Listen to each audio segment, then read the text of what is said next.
Welcome back. We're now on Talking Politics on the Weekend Show. Today I have two special guests with us in the studio, two gentlemen here. First of all, we have Dr. Francis Okoye, member of the APC 2023 Presidential Campaign Council. Good morning, sir. Welcome to the show. Good morning. Thank you for having me. Also with us is Dr. Duke Alamboye, CEO Green Assembly Initiative and national leader of the Nigeria Youth Organization. Good morning, sir. Welcome to Good the morning. show. Thank you. Good morning, Nigerians. We're glad to have you. All right, it's great to have you, gentlemen. And Tender, I guess I don't deserve an introduction. I was about to do that. I'm going to introduce myself. I'm Monday Thomas, and once again, you're watching The Weekend Show, and it's time for us to talk politics. Two gentlemen, two doctors, as we get to slice and dice the most important aspects of the society. And it's been trending, the ADC coalition, and there seems to be some panic in the air for APC. But last week we spoke with the publicity director, Mr. Bala Ibrahim, and he talked to us how confident APC is and how strong they are for the next election. And I told him that their strength will rely on what APC is doing for the country in terms of protecting lives, in terms of maintaining security, and in terms of completely ameliorating the living conditions of Nigeria. So today we have Dr. Francis Okoye, 2023 APC presidential candidate member. Great to have you, sir. Thank you for having me. So I'm going to start off with you. I mean, it's been rumored that Peter Obi is looking to teleport, if I'm to use that word, to PDP. What does that sound like music to the ears of the party members of APC? First of all, Peter Obi himself has come out to debunk the rumor that he's joining PDP. But there can't be smoke without fire. Yes. Fire inside do spring from the one outside. Yes. The truth of the matter that we can establish here is that PDP as currently constituted is almost dead. So they are looking for people who have that capacity, who can give back life to their party. And they see Peter Obi having been treated the way he was treated during the last election that made him leave PDP to join a Labour Party. So they now want to appease him by way of begging him, pleading with him to see if he can come and give life back to their party. And again, taking into cognizance that by way of fairness, by way of equity, the only people that should be laying claim to the presidency of Nigeria currently should come from the south, either southeast, southwest, or south-south. And Peter Obi coming from southeast is a big catch for PDP. So that's why I think PDP is doing whatever they can, because Atiku has left PDP, Amechi has left. Many people who are not Amechi, sorry, what's this guy's name in PDP? No, Wike has not left, because Wike is still in PDP and trying to see what he can do as a PDP member working for APC.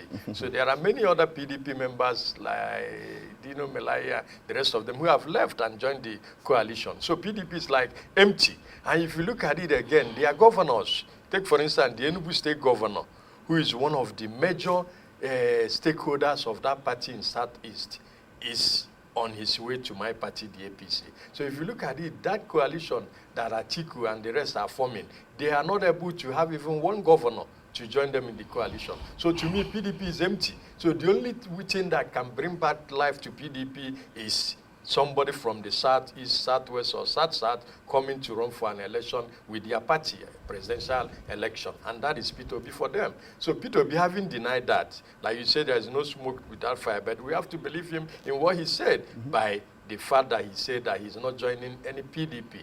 And the other day, we heard that INEC is about recognizing the Nana Usman faction of PDP, LP, where Peter Obi belongs. And mind you again that Peter Obi has not joined the coalition. He's still a member of Labour Party. So if actually that INEC has actually recognized his own faction of Nenadi Usman, that means Peter Obi may likely run with Labour Party, not even the ADC coalition or the PDP. So in a nutshell, are you saying this is a move, a desperation in the part of PDP? Yes, it's a desperation. Yes, why wouldn't it be a desperation? Because a party that is almost in a comatose situation can do anything in order to bring back life to the party. That is what PDP is suffering today. No senator in PDP today. Okay, look at Enugu State has up to I can't count them. Some number of rep members or even state assembly members in Enugu State. Most of them, when they leave the party, leave Labour Party or leave PDP, they join APC. Nobody is leaving a party he belongs to join PDP. I've not seen somebody who say, I have left APC, I'm joining PDP. I've left Labour Party, I'm joining PDP. I've left ADC, I'm joining. No, everybody's exiting PDP. So if people are exiting the party, I think the party is already dead. So that's why they are doing everything desperately to bring back life to PDP.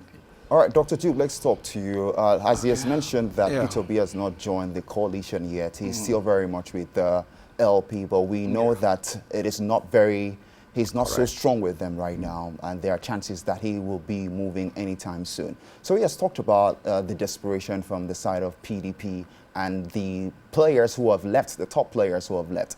Now, do you think it would be a good idea for Obi to probably join PDP where he's going to be the main man? If he joins ADC, there are other big names right there, and they could be jostling for power right there. But if he goes to PDP, he will definitely be the point man. He will definitely call the shots. I'm not saying this is true, but like I said, there's no smoke without fire. There could have been some conversation that fueled this rumor. So what do you think? I don't want to agree that it's desperation. So the PDP is the mother political party in Nigeria. So the PDP can lay claim to almost all the politicians, because for so many years the PDP sprang up very strongly and ruled this country, and almost all the names we're hearing today emanate from PDP. So I want to see it as PDP making efforts to regain its membership. So they have that constitutional right, they have that party right, they have that absolute process to go through. In the course of doing it, what they gain, what the direction is what matters. Now, I don't really like discussing political parties, but for the sake of this discussion, let me just give a little analysis. Now, this is 2025, so it is natural that political players, will begin to check the waters and all of that. So naturally, that is what is happening. I don't want to give credence to any of the political parties. It is just natural that politicians, it's like your exam is 1 year or 2 months, 2 weeks ahead of you. You begin to arrange yourself. Nobody sees you doing other thing than reading. And now somebody now say you're desperate. You are not. You're preparing yourself for the elections. So that is what is happening across board in the political parties. They are all trying to see levels of alignment, realignment, back and forth. But again, I sense individual desperation, which was what I want my colleague to identify. You should stay, your ideologies should sell in the political party. You must not move from one political party to the other to sell your ideology. We are Nigerians. We see, we hear, we are part of what is going on. So whether you are in the ADC, you are in the PDP, you are in the APC, sell your ideology. You're not going to tell me that totally in the country come 2027, APC will floor all the elections. That is not true. So I don't want to believe that any party is deficit. A political party may be more popular than the other, and that depends on who is driving. Thirdly, there's a center force. People have come to understand that you must align with federal or the presidential or the presidency or the federation, the head of the federation, which is APC ruling. And if you look at the antecedents of what the president is determined to do, not APC, the president in power is strategic, is not distracted, is pushing the policies, knowing that there are some policies that work in the short term, there are some policies that will work in the mid-term, there are some policies that work in the long term. So he is focused. Because of him being focused, and what he is doing to the federating units, the states, this present government is feeding a lot to the states. So the entities in the state are not having any reason not to align with what he's doing. I don't know if you get it clear. It's not APC. Buhari came as APC. We saw where we landed. So the president today has come with APC, but in a dynamic ways. That is why you can see a Labour man supporting his agenda. That's why you can see a PDP man supporting his agenda, not APC. So let us analyze it again, digress a little again. In supporting the president who is from APC, the tendency of you saying that, okay, my party is also having issues. Politicians, the essence of politics is to win or lose. So if you put a win and a lose, a politician will take the route that will make him win. Okay, if these laudable projects and level of cognizance, Tinubu is not playing partisan politics in governance. Take a good look at it. Both the APC government and the PDP government at the state levels, they are all carried along as one entity. So the governors are comfortable interacting with an opposition president. So that is why I feel that the drift is getting stronger to the APC. All right. So in other words, although you've not stated word for word, you're saying that the president is doing very well in selling his ideology. Yes, the president is selling his ideology. The change, the Renew Hope agenda, I think is stimulating it. He has not been distracted. 2 years, to me, as strong as those policies heated the nation economically, socially, politically, he knows and feels that it is the only way that we'll get out of this. I was giving an analogy at the back of the stage. I said, if you have a kidney problem or one of your organs have issues, it's internal, right? So for you to get that out of that problem, you will experience a lot of discomfort. Major operation is not what you just do and I say, they say, no. You will go through pains, inconveniences before you regain. So what the politicians are selling to the minds of Nigerians is the problem. They use our religion to separate us. They use our religion to separate us. They use everything they can to make us feel bad. Now, it takes me to the point of Peter Obi running from, why should we be having that? He has his comparative advantage. Muhammad Buhari stood firm in what he believed, gathered 10,000 votes, 10 million votes, won with 12. Meaning that it doesn't matter the time. Gather your momentum, keep your beliefs, keep striking on. It's politics. So far as you're in game, this is what has also affected Atiku. In my own opinion, the jump page, look at, in the PDP, there is no automatic ticket for Peter Obi. Whether it's coming back to the PDP, it's coming back, it's staying in his Labour, the process will take place. People are more enlightened. You are seeing what is happening in the ADC. The old executives have begun to rattle powers because it's like coming to hijack the whole system we built. What is ADC before? Who is ADC before? But people stood and allowed it to still become a political party. So you're in. What are their gains? So I see that problem coming up. If those politicians within that angle are not firm enough to handle it. And I don't see a smart Obi wanting to be part of this kind of movement. So if it is speculative, I think, like you said, there's a little, he will be contemplating. He has won his case, his faction have won their case in the court. So the contemplation goes on until maybe 2026, they will settle somewhere and run the election. But what I'm saying is, it's an ideology-driven politics that is happening in Nigeria today, not these parties they are jumping on and on. So still on the topic of jumping parties now, Dr. Francis, as a member of the ruling party, what is your opinion on, first of all, Peter Obi has already officially debunked the rumors of returning to PDP, but he officially announced ADC as his coalition, his new coalition party for 2027. So what is your opinion on these moves being made by the, not just Peter Obi, but opposition parties ahead of 2027, but using Peter Obi as a case study? Do you think these moves are in his favor, or do you think they are going to work against him? First of all, I don't see the current coalition as having the same force that the coalition of 2014-2015 had. The coalition of 2014-2015 had a semblance of what you can call a true political party coalition.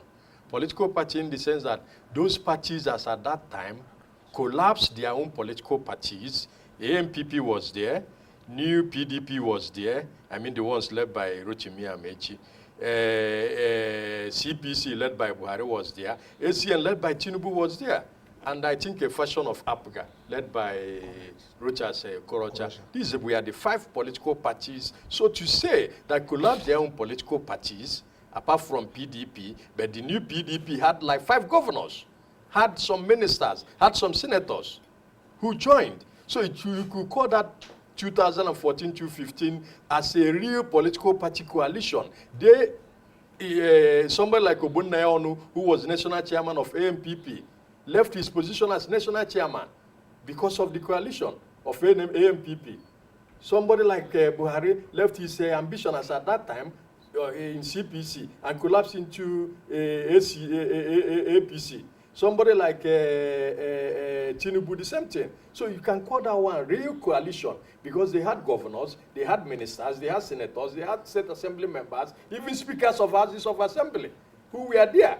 But this current coalition, how many senators have you seen? Apart from 1 or 2 senators that came through Peter Obi's LP. None of them, even all of them are even saying, like Peter Obi said, that they have not officially joined the coalition. So you cannot say that there is any senator there. Atiku, with all the things that he claims to command in Adamawa State, he could even bring his governor, Finitre, to join him, let alone another PDP governor. Look at the Enugu State governor. He's not joining. Look at the other governor from Akwa Ibom State. He rather went and joined the APC.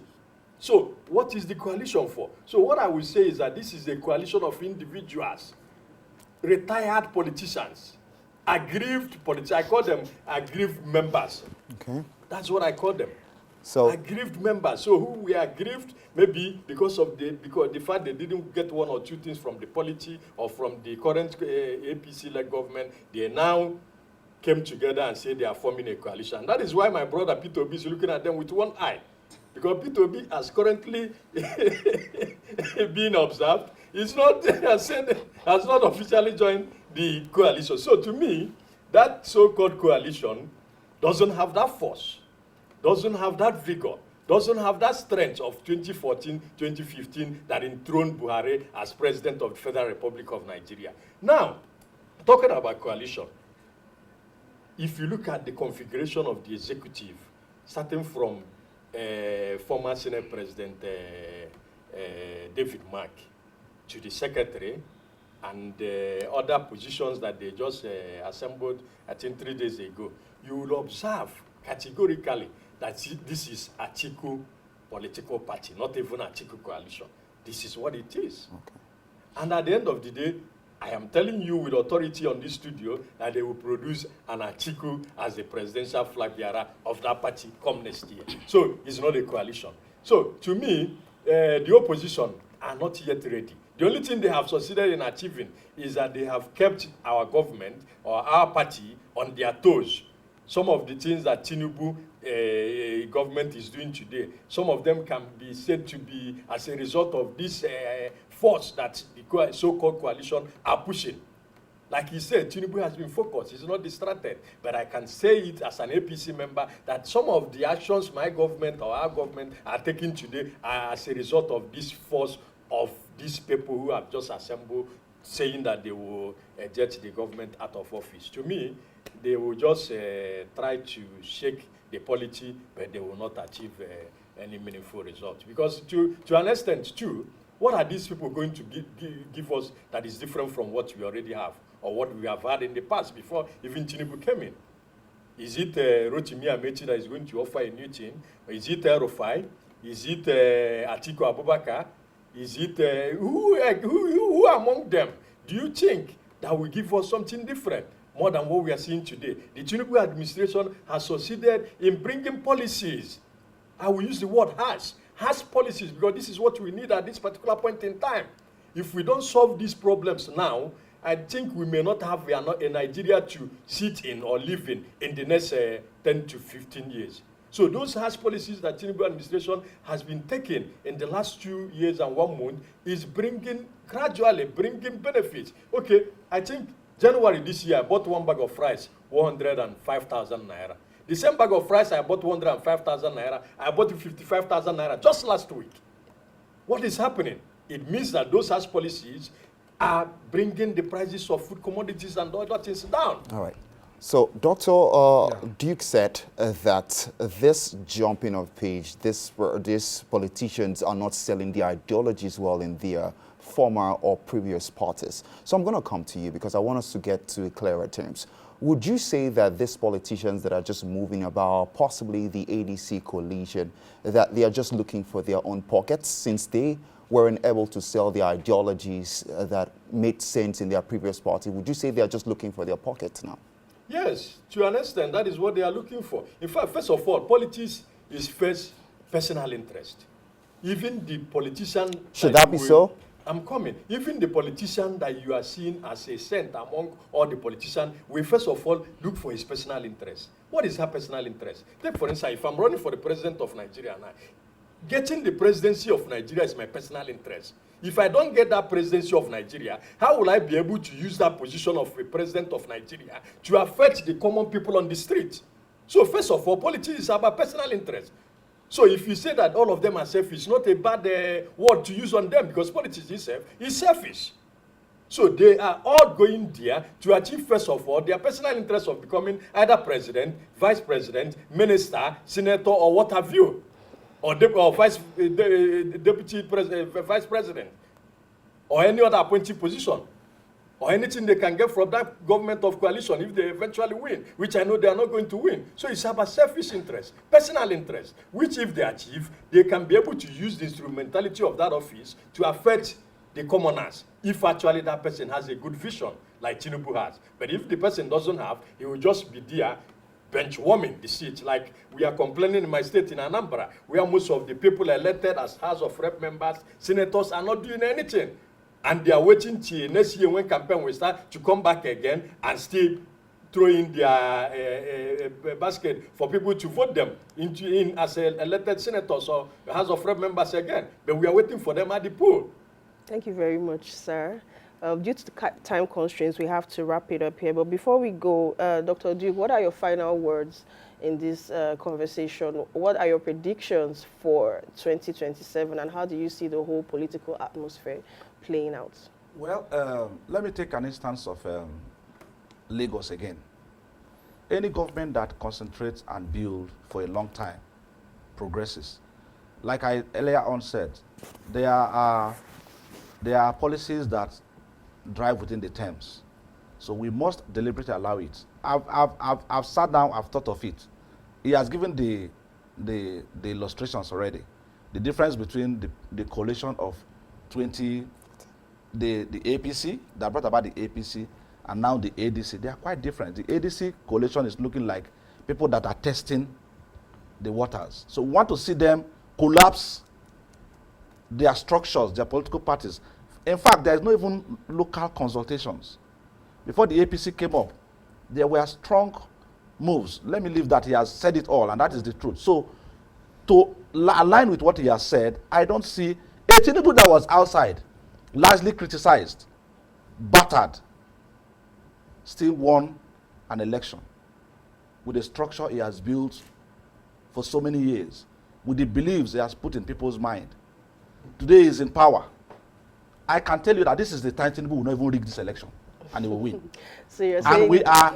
And we are praying he wins, because I for once believe that these policies you're seeing are not basically a 4 years matured policies rather. They are going to spring round the years. And my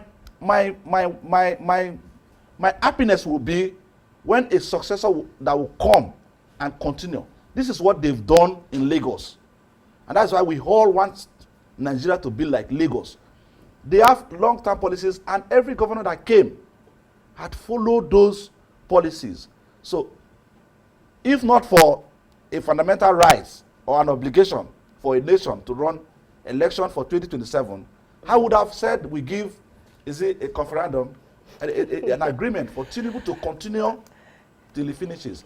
I'm telling you the truth. Thank you very much. And knowing and agreeing that there are some policies that are touching the nerves of Nigerians that needs to be fine-tuned, which they are doing. Today, just last week, he held a meeting at their next meeting.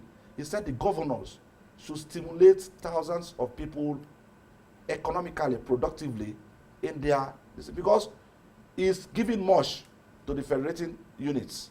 And he feels that if it does not trickle into productivity, his name will still be held. Okay, because of time, we need to wrap it up, sir. But so you're saying, in a nutshell, we need continuity of the present government. The party to look at, so party to look at 2027 is simple PDP. There's no. All right. Thank you very much. Thank you very much, sir, Dr. Duke and Dr. Francis. We'll have more of you on the politics to continue this conversation, but due to time, we need to move to other segments now. Okay. Thank you for coming on the weekend show. Well, this is where we draw the curtains on talking politics, but you can join the conversation on our social media channels at AIT Weekend Show on Instagram, our YouTube page. For the previous recaps of all our previous episodes, subscribe to at Weekend Show NG on YouTube. And stay tuned, we have more coming right up after this short break.